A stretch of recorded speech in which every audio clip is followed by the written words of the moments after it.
beso melemu nyahe moahe melemu nasi mbamuha la métier du fait baba kabi na kemelenze mu menye boloke he ekeke fin anseyi abuze ansa pepe fifu abe dubu apa yo ba tonza kwene ejine baba eke mo fin ansa kete chokete ba projet PGDEC et que ben calé du moins et an la toye que kumba jusqu'au payer à moins zeba ya ne sont le mali kosanji shuku kwa yi conseil régional wole gwaze en ministre Patrick Kashi ozoko e bokeke lo kosanji le na même beja me jume yo han soyi abuze han sa pe perfum feu dubi ak han pa yo ba hon se na me bo e hian ba ton za kwa ne ejine ba ba ne ha yi kokun han ba won han dubi ji ko han le leyon ka kan ye fe la e fe ma di ma ye li sabi won chu fi yan le di ma pe ye ma le han he anju kwa o le han la me gouverneur na me han ne se ya pi ya te Alphonse han ministre Patrick Kashi o hombo akono onyeke bo hun o kwine le me kuyene e han ne se anchuru boko o le la mela bo e sama e yi ojukun je pour le kekene e ma ba bodima pe ye hwen ba ton za kwe buonu bu pepene e sabi hwen ba choro dima le la mali hwen ya be fondation Nadi Rayes e non abe Iman Rayes kama ke bokan ba le djuma pe ye un gouverneur ne ze kwa beso kon c'est ele kayi a les eji et les frein et vient formant ministre Patrick Kashi ojukun la mema o yela kon e nous épin et le dieu et bukeke les ceux et les bon les caillis à point ben non allez et le dieu et ne les fait et non hama et nous épais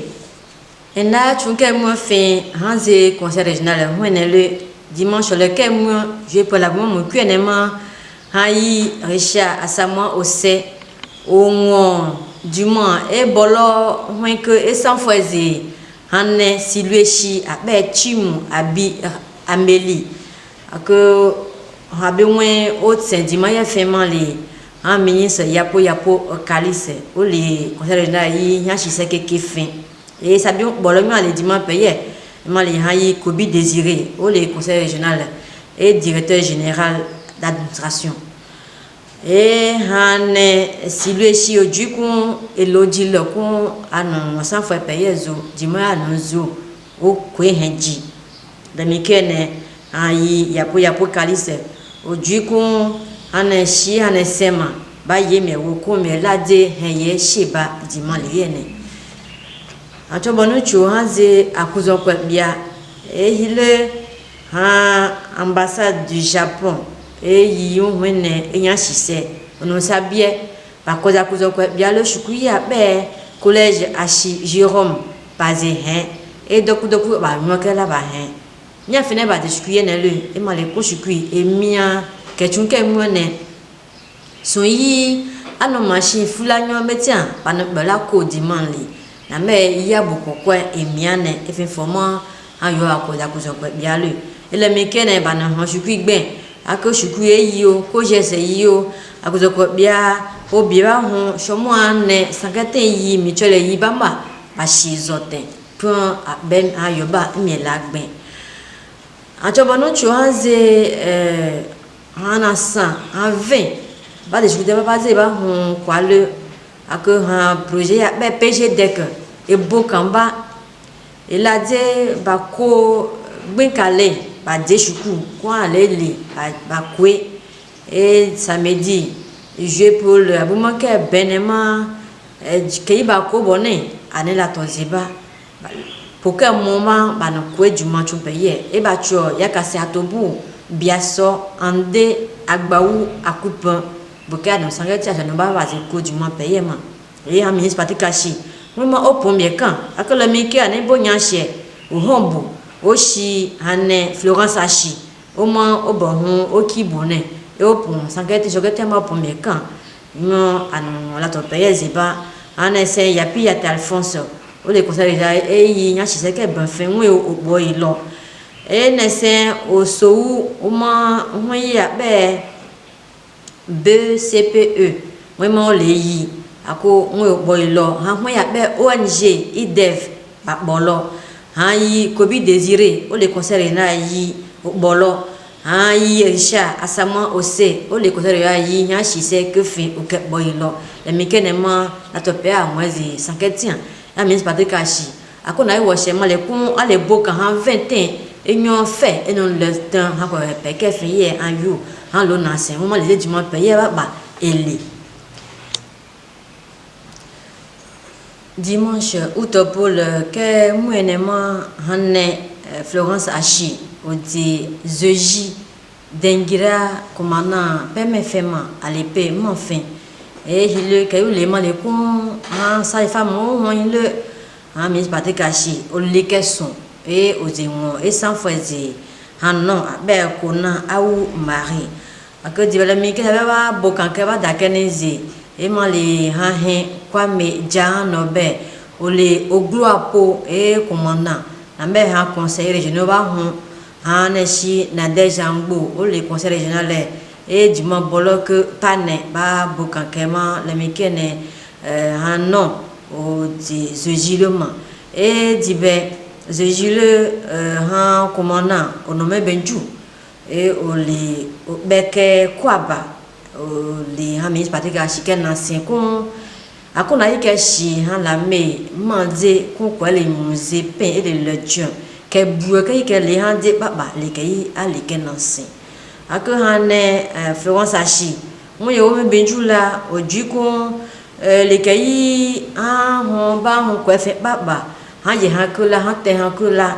te lo fu e be han la kemi ko shako na me ko ha ko le musée penyon fama fait et non le temps ye ma li han akona ekeke han shi han ko be ke fin et en sa fama et lo j'y vais ton ko annonce lo ha mi Patrick Achi o de ke ko doku ya keb ni no ko o shi honezi ko na awu mari o le sa fama yi o ke no bolo sa wa fin nyo ke no se pon han ne ane shwa malo nyo mba les leçons mais les pipons mais les pêcheurs mais nous c'est des détails nous mais nous pour un coin nous mettons bas aux femmes mais nous le dieu femme mais nous quoi et nous épais hier han you han Léonacin han les han Florence Achi han Léonacin ils ont va que Nacin et il y a non so han daquel kabi han Deko Sanji Dengira commandant PMFM il est moi han ministre Patrick Achi ministre d'État o les han Côte d'Ivoire man kale laisser et aux échos ko sanji le chukui ko sa ya beleze mie aux échos e boke ki lo ile ak di ba ministre Patrick Achi du ko sa bi wo ya ho ke gbe se les formes fait man les ko bi to nga ho bu ke ben lo e akunda ke ke yo no han la mema wa bazema namba bonya le ko idi jilele nea c'est un rien le tenait mais c'est un c'est y mais nea pas fait les pieds mais tiens pas choué nea mu yaku mu fait yaku le théâtre super pété ba kanka keni elle jile ke il est mis en tout bien sûr faut dire he ushikeke kaushika he upuke et bien il y a pour la mi elle était hania pas mal là je te jure au hilodé les tête fa ben a jo gogo je kepi ni en bébé chouya ton père tête han yo ya fa quand bio o je écouter o c'est quand o c'est dimanche o c'est boka han et quelque feu ah bon ça va faire à marque keni kashike ha chez et métier à baka chez les peu hein vous savez quoi va y a helmi les bien acheter à faire tête à deux épais pitié au quoi le keke ne baisser le keke ne au point au diable bien tête au bon yo ne good maso ok pour là ça va faire donc quoi va demander beauté au bon quoi acteur au moment au coffee mon lo veillant au tuiji que coffee peut va faire ben je sais pas que Kei ababa minamba. Mais tiens, toi collège été. Bon, yambe ma ba moti. Nyongo sa zamie. Te sou ati. Que fait on fait à pour faire à poignet. En politique il y a les mains qu'on fait et on quoi fait en poignet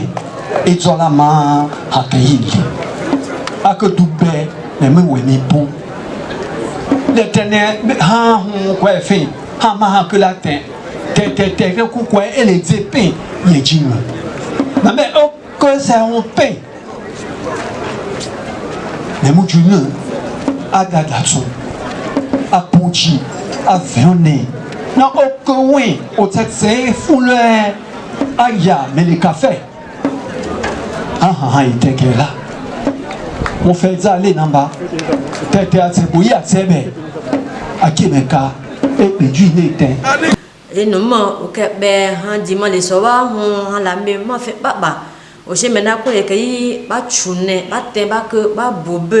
et non. Ha Yohane ba hon kwale han se boka menyo mami e manu ke shumyeze akodi be shukri abeleze ko sanji kwe ele chuke benfin ha alepe manfin ak han la me man la ba ele chun ken ke jifin ma conseil régional wali han de bonu e dibe na senfin ayeli han na Saint Olivier Seka et le conseiller régional na me oli ko sanji mutuel e yikokwe ako no me benju ko sanji ko emia ba hami spatika shiba ke na senli e kon keke ke les eba e se buono le shukimi que les sobo ya be château do que les eba que les bureaux bo zeba que les ni kan zebo zemeti ba shukuze que les ba shukugo ko na le son ke yi emia ba que les eba ba se ya be ko sambi ke kwepon ak hayu na se va les que et c'est buono et letio ba isa ka de ga nyo ke gbo me e ko fenze pen nyo ke le dimanche ba et ya lo ma le ko chukui et tu aussi j'avais été 3e brevet pas c'est sur la main aka chuku so me po ya ba fien ben non chukui e fermé ko sanjilo ma e son ke hama anon fermé pour ba no ko le po ya ba 6e ba ma no boehun aka gbo ma ke se kwa ko ali fifin et akali ni kan boze ba ale kashibwa be cantine ale zeba ko chuku e boehun ko sanjilo boyi handa ke yese lo soma ko be so mo jo mo han la me TV fin mon zé han compte YouTube na me Facebook région la me fin moi mon c'est han han ale mon lagben ale mon ancien acho asan a on le fait